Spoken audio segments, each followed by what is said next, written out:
자, 오늘은 이제 마태의 효과에 대해서 좀 살펴보겠습니다. 이 마태의 효과라는 거는 인터넷에 검색을 하시면 많이 이제 언급이 되고 있습니다.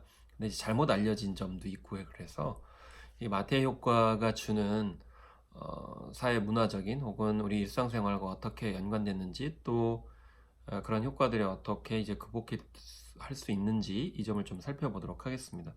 원래 마테오 효과라는 건 부의 효과라고도 얘기를 하는데 원래 사회학자인 로버트 K 머튼이 만든 겁니다. 만든 개념인데 그 뜻은 뭐냐면 빈곤층의 몫을 빼앗아서 부자의 배를 불린다 라는 뜻입니다. 그래서 부의 효과다 이렇게까지 얘기를 하는데요. 마태복음 13장 12절에 이런 대목이 있다고 그러죠. 무릇 있는 자는 아, 풍족하게 되고 없는 자는 그 있는 것까지 빼앗기리라 이렇게 되어 있습니다. 이런 성경의 구절을 응용을 해서 마태 효과다 이렇게 얘기를 합니다. 결국 이건 이제 부익부 빈익빈. 그래서 부자는 계속 부자가 되고 가난한 자는 계속 가난한 어떤 결과를 맞게 된다라는 현상에서 주로 사용을 하게 되는데요. 근데 원래는 학술적인 측면에서 접근을 했던 개념입니다. 예를 들면은 이제 논문을 쓸 때 그 뒤에 어, 인용하는 그런 저술 목록이 나오게 되거든요. 근데 이제 머튼이 연구를 해보니까 그 목록 뒤에 있는 학술 논문들이 되게 원문을 읽지도 않고 참고 도서들을 인용한다는 사실을 이제 밝혀냈어요. 그래서 연구자들은 한 편의 논문을 읽고 거기에 인용된 문헌들을 그대로 이제 끌어다가 참고 문헌에 이제 넣게 되는 거죠. 그러면 이제 그 논문을 읽은 사람이 또 다시 논문을 작성할 경우가 있겠죠. 그러면 그 논문을 작성한 사람은 다시 또 그 전에 있는 논문에 참고 문헌들을 이제 적게 되는 거죠. 또 다시 그 논문을 읽은 사람이 논문을 쓰게 되면 다시 또 선행 연구의 참고 문헌을 쉽게 되는 거죠.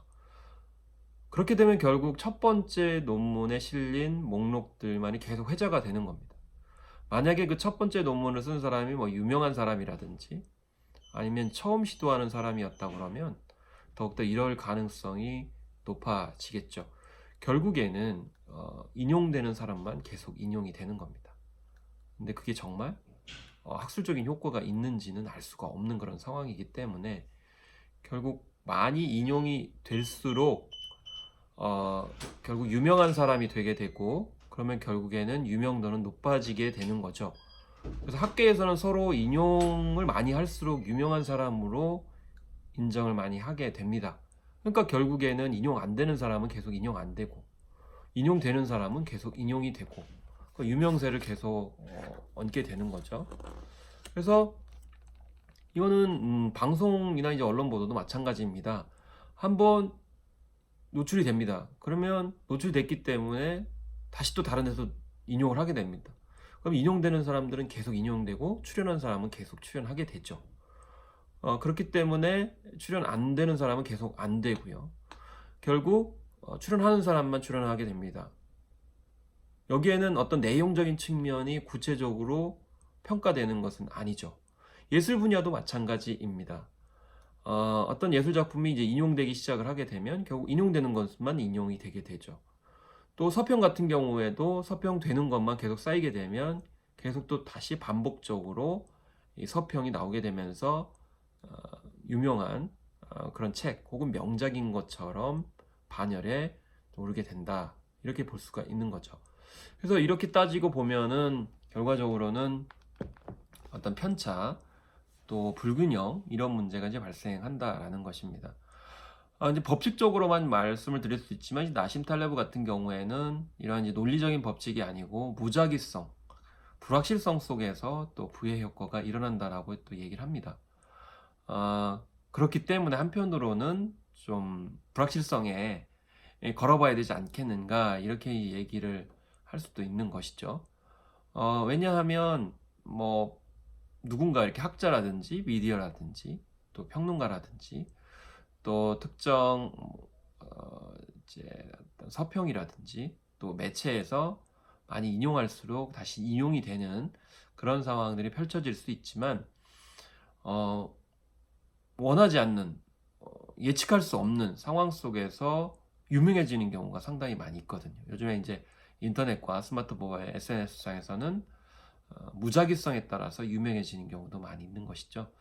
그래서 워튼 같은 경우 지식이었던 사회적 성격에 대해서 관심을 가졌지만 나심 텔레브가 얘기하는 것은 이런 불확실성 속에서 또 이렇게 새삼 이제 유명해지거나 부의 효과가 일어날 수도 있다 이렇게 얘기합니다. 그렇기 때문에 진인사 대천명이라는 어떤 생각이 납니다.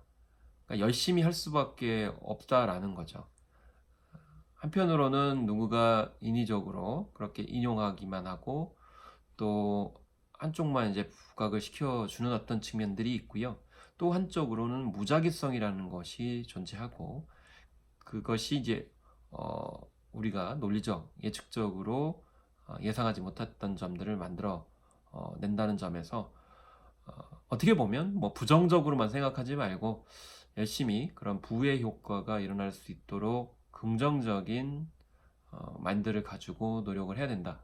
그렇지만 현실은 부익부 현상이 일어난다는 것을 분명히 인지하고 그것을 최대한 줄이는 노력을 하는 동시에 불확실성의 어떤 효과가 낳는 부의 마태 효과를 생각을 하면서 노력할 수밖에 없다. 이렇게 요약해서 말씀드릴 수가 있겠습니다.